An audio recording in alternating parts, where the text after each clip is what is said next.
దేశీయ స్టాక్ మార్కెట్లు నష్టాల్లో ప్రారంభమయ్యాయి. సెన్సెక్స్, నిఫ్టీ నష్టాల్లో ట్రేడ్ అవుతున్నాయి.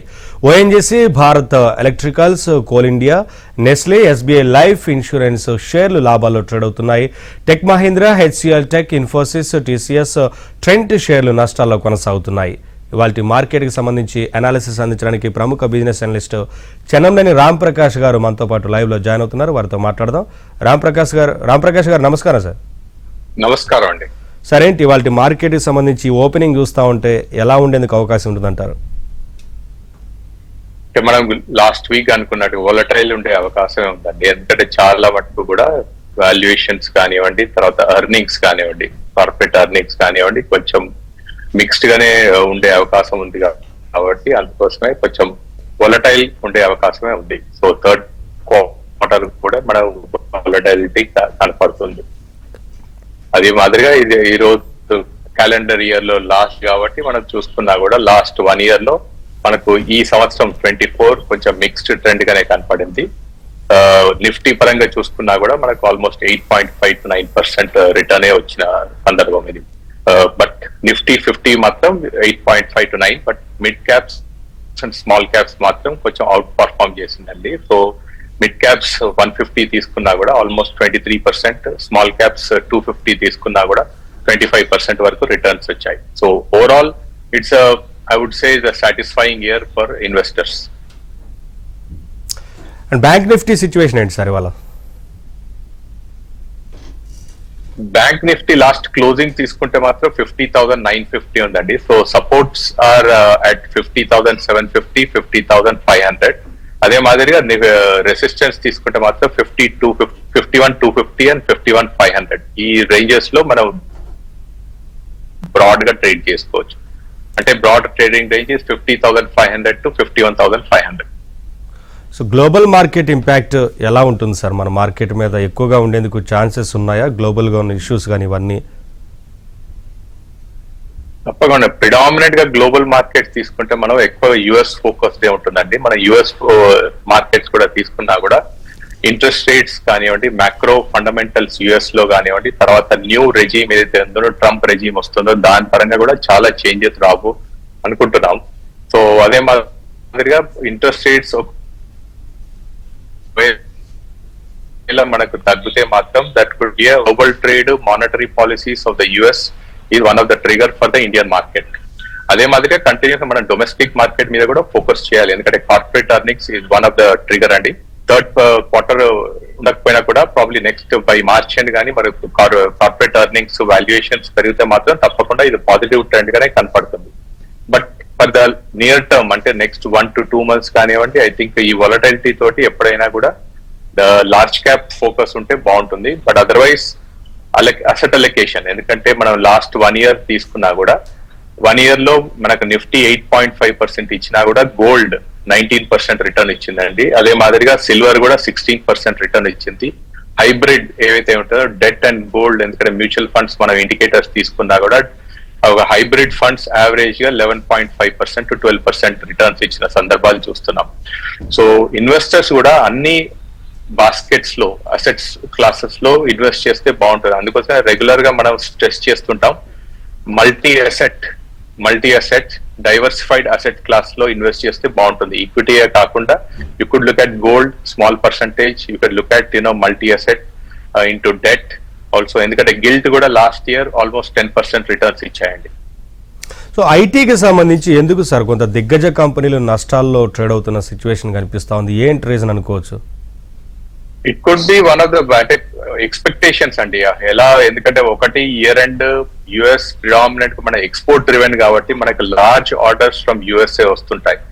So I think in the future, ఎందుకంటే లాస్ట్ వాళ్ళది కూడా యుఎస్ లో ఇయర్ ఎండ్ ఉంటుంది, వాళ్ళ అలొకేషన్స్ ఉంటాయి, బడ్జెట్ అలొకేషన్స్ ఉంటాయి. దాంతో పరంగా ఏంటంటే you should look at revival in the next మనకు మార్చ్ క్వార్టర్ లో కొంచెం రివైవల్ కనపడవచ్చు. బట్ ఎక్స్పోర్ట్ రివైవల్ ఏవైతే ఉంటుందో with the new government Trump administration కానివ్వండి, ఐటీ, ఫార్మా, హెల్త్ కేర్ ఇవన్నీ కూడా కొంచెం మంచి పాజిటివ్ సెక్టర్స్ తీసుకోవచ్చండి.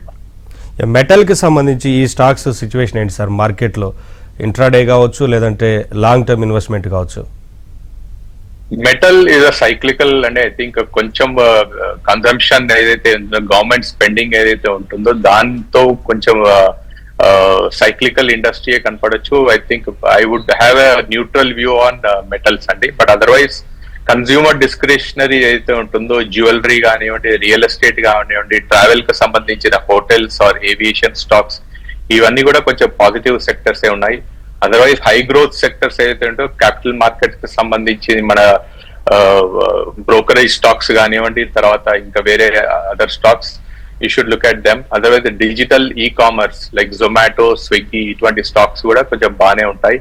అదర్వైజ్ ఎలక్ట్రిక్ మ్యానుఫ్యాక్చరింగ్ ఏవైతే ఉంటాయో ancillary companies to lot of other sectors ఇవి కూడా ఈ సెక్టర్ బాగానే పర్ఫామ్ చేస్తుంది. But otherwise financials is still good bet అండి. బ్యాంక్స్ కానివ్వండి, ఎన్బిఎఫ్సిస్ కానివ్వండి, ఇన్సూరెన్స్ కంపెనీస్ కానివ్వండి, ఎందుకంటే మన దగ్గర life insurance companies, general insurance companies కూడా లిస్ట్ అయి ఉన్నాయి.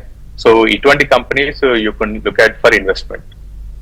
లాంగ్ టర్మ్ కి సంబంధించి లైఫ్ ఇన్సూరెన్స్ అంటే మీరు చెప్తున్నారు కదా, ఇప్పుడు ఇన్సూరెన్స్ కంపెనీల విషయం కావచ్చు, అలాగే ఫైనాన్స్ కంపెనీల్లో ఇన్వెస్ట్ చేయడానికి అనుకూలంగానే ఉందనుకోవచ్చా లాంగ్ టర్మ్ లో? లాంగ్ టర్మ్ లో అనుకూలంగా ఉన్నాయండి. ఈ సెక్టర్ కంప్లీట్ ఫైనాన్షియల్ సెక్టర్ ఏదైతే ఉంటుందో మన నిఫ్టీ 50లో కానివ్వండి, తర్వాత లార్జ్ ఇండైసెస్ లో కానివ్వండి ఆల్మోస్ట్ 25% వెయిటేజ్ ఉంటుంది. So banks, private sector banks predominant గా, ఎన్బిఎఫ్సిస్, తర్వాత ఇన్సూరెన్స్ కంపెనీస్ అన్నట్టు లైఫ్ అండ్ ఎందుకంటే ప్రీమియమ్స్ పరంగా చూసుకున్నా కూడా ప్రీమియమ్స్ పెరుగుతున్నాయి. తర్వాత lot of people are enrolling for general insurance policies number తీసుకున్నా కూడా పెరుగుతున్నాయండి. ఎనర్జీ సెక్టర్ కి సంబంధించి ఏం చెప్తారు సార్? మొత్తంగా ఓవరాల్ గా ఇది లాంగ్ టర్మ్ కావచ్చు లేదా షార్ట్ టర్మ్ గానీ? Energy is a big large sector అండి. I think it is a positive sector. ఎందుకంటే మనం చూసుకున్నా కూడా energy is not just power companies but you know supporting కూడా చాలా బాగానే ఉంటుంది. So banks are also supporting. So energy sector కూడా బాగానే పర్ఫార్మ్ చేస్తుంది. So you have lot of manufacturing companies which are supporting the energy sector. Sir, expensive stocks విషయంలో ఎలా వ్యవహరించాలి ఇన్వెస్టర్స్? అంటే తీసుకునే సందర్భంలో ఏమేమి చేయాలి ఆలోచన అనేది? ఎక్స్పెన్సివ్ మీరు అనేది ప్రైస్ పరంగా, షేర్ పరంగా ఎక్స్పెన్సివ్ అనేది అట్లా చూడొద్దండి. ఎందుకంటే there could be some stocks which are 2000 rupees, 3000 rupees ఏవైతే ఉంటాయో అది ఎక్స్పెన్సివ్ అనుకోకుండా గ్రోత్ ఎలా ఉంది ఆ కంపెనీస్ లో, ఫండమెంటల్స్ ఎలా ఉన్నాయి, వాల్యుయేషన్ పరంగా ఎలా ఉంది, ఆ కంపెనీ ప్రాస్పెక్ట్ ఎలా ఉంది. ఇప్పుడు ఫర్ ఎగ్జాంపుల్ మెజగాన్ డాక్ ఉంది, 2200 లో ఈ స్టాక్ ఉందండి. సో ఇప్పుడు రీసెంట్ గా you have got order of 1900 crores from government, defence sector గా ఆర్డర్ వచ్చింది. So it is a positive segment for it, it's a positive signal for the stock. So దానికి ఏంటి, దీనికి ఫ్యూచర్ బాగుంది. Company Mazagon Dock defence sector లో చాలా one of the leading stock. ఈ company ఈ ఆర్డర్ ను ఎగ్జిక్యూట్ చేస్తుంది. సో దాంతో ఈ కంపెనీ గ్రోత్ కూడా బాగుంటుంది. సో ఇలా అనలైజ్ చేసుకున్న తర్వాత స్టాక్ లో ఇన్వెస్ట్ చేయొచ్చు. సో లూపిన్ అలానే ఉంది. లూపిన్ 2300 లో ఉంది, ఫార్మా సెక్టర్ కి సంబంధించింది. They have acquired one of the pharma మనకు సంబంధించిన డయాబెటిక్స్ సంబంధించిన ఒక డ్రగ్ ను కానివ్వండి, ఒక కంపెనీ ఎలీ లిల్లీ నుండి అక్వైర్ చేసుకున్నారు. సో ఇది మన ఇండియాలో కానివ్వండి చాలా మార్కెట్ చేయబోతున్నారు. సో దాని పరంగా ఏంటంటే రెవెన్యూస్ కూడా పెరుగుతాయి. So these are the fundamental attributes ఏవైతే ఉంటాయో మనం అనలైజ్ చేసుకున్న తర్వాత ఈ స్టాక్ లో మనం ఎంటర్ చేసుకోవచ్చు. సో ప్రైస్ పరంగా ఎక్స్పెన్సివ్ అనేది చూడకూడదు సార్. అలాగే మీరు అన్నట్లుగా వాల్యుయేషన్ చూడకుండా స్టాక్ ప్రైస్ చాలా తక్కువగా ఉందని చాలా మంది అవగాహన లేకుండా ఇన్వెస్ట్ చేసే వాళ్ళు కూడా ఉంటారు. సో అటువంటి వారికి మీరేం సలహా ఇస్తారు? రిస్క్ ఉంటుందండి. So risk of losing money. So అది ఆ పరంగా మనం కంటిన్యూస్ గా మనం చెప్పినా కూడా అర్థం కావడం లేదు. ఎందుకంటే ఇవన్నీ కూడా కొంచెం బ్రోకర్ ద్వారానో లేకపోతే సోషల్ మీడియా ద్వారానో తర్వాత ఇంకెక్కడో చూసుకుంటూ ఇవన్నీ ఇన్వెస్ట్ చేస్తున్నారు. సో ఇవన్నీ కూడా కొంచెం రిస్క్ పరంగా ఉంటాయి. So risk of losing money తప్పకుండా ఉంటుంది, అది చేయకూడదు. కీలక వడ్డీ రేట్లు తగ్గించాలని ఎవరెంత అరిచి గీపెట్టినా తమ వైఖరి మారదని ఆర్బీఐ మరోసారి స్పష్టం చేసింది. దేశ ఆర్థిక స్థిరత్వాన్ని కాపాడడమే తమ ప్రథమ ప్రాధాన్యతని తేల్చి చెప్పింది. ఆర్బీఐ విడుదల చేసిన డిసెంబర్ 24 సంచికలో ఆర్థిక స్థిరత్వ నివేదికకు రాసిన ముందు మాటలో ఆర్బీఐ కొత్త గవర్నర్ సంజయ్ మల్హోత్రా ఈ విషయాన్ని స్పష్టం చేశారు. వృద్ధి రేటును పక్కన పెట్టి ద్రవ్యోల్బణ కట్టడిపై ఎక్కువ దృష్టి పెట్టడం వల్లే సెప్టెంబర్తో ముగిసిన రెండో త్రైమాసికంలో జీడీపీ వృద్ధి రేటు 7 త్రైమాసికాల కనిష్ట స్థాయి 5.4% పడిపోయిందని ఇటీవల విమర్శలు వెల్లువెత్తుతున్నాయి. ఈ నేపథ్యంలో ఆయన ఈ విషయం స్పష్టం చేయడం విశేషం. ప్రస్తుత ఆర్థిక సంవత్సరం తొలి 6 నెలల్లో మన జీడీపీ వృద్ధి రేటు 6% పడిపోయింది. సెప్టెంబర్ త్రైమాసికంలో అయితే 7 నెలల కనిష్ట స్థాయి 5.4% తాకింది.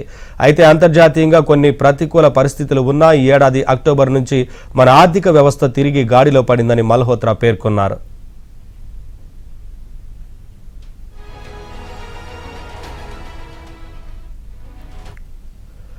వచ్చే ఏడాది ఆర్థిక భవిష్యత్పై వ్యాపార సంస్థలు వినియోగదారుల నమ్మకం పెరగడం ఇందుకు ప్రధాన కారణమన్నారు. కంపెనీల లాభాలు పెరగడంతో పెట్టుబడులు గాడిన పడతాయని విశ్వాసం వ్యక్తం చేశారు. కొన్ని సమస్యలు ఉన్నా అంతర్జాతీయ ఆర్థిక వ్యవస్థ కూడా ప్రస్తుతం ఆశాజనకంగానే కనిపిస్తోందని తెలిపారు.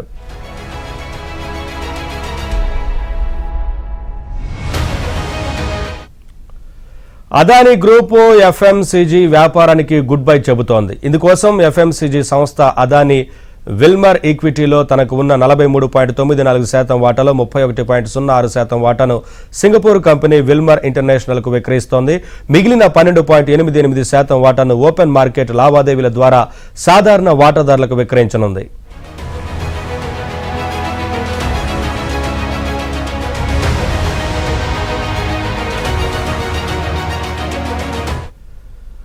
విల్మర్ ఇంటర్నేషనల్ ఈ షేర్లను ఒక్కోటి 305 చొప్పున కొనుగోలు చేయనుంది. ఈ అమ్మకం ద్వారా అదానీ గ్రూపునకు 12,314 కోట్ల నిధులు అందుబాటులోకి వస్తాయి.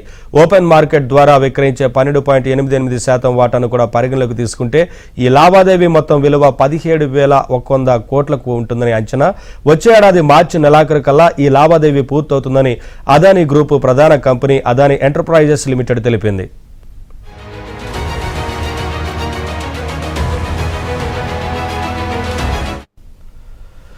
సాంకేతిక పరిజ్ఞానం విప్లవాత్మకంగా మారిపోతూ ఉండడంతో ఉద్యోగుల విద్వాసనకు కంపెనీలు తమ వ్యూహాన్ని మార్చాయి. ఇంతమందిని తీసేస్తాం, అంతమందిని పంపేస్తాం అనే భారీ ప్రకటనలు ఏవీ లేకుండా ఉద్యోగులు తమంతటా తామే ఉద్యోగాలు వదిలిపెట్టి పారిపోయేలా పరోక్షంగా ఒత్తిడి చేస్తున్నాయి. ఈ ధోరణి బాగా పెరిగిందని staffing solutions HR services company genius consultants తన నివేదికలో తెలిపింది.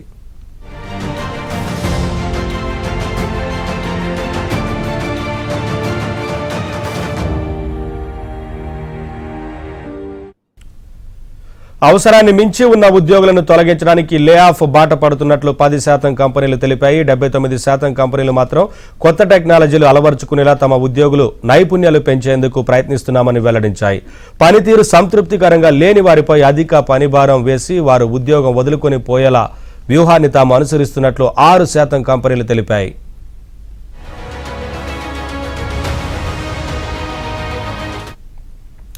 మొత్తం 1,223 కంపెనీలు 1,069 మంది ఉద్యోగులను ఈ సర్వే సందర్భంగా ప్రశ్నించి నివేదిక రూపొందించారు.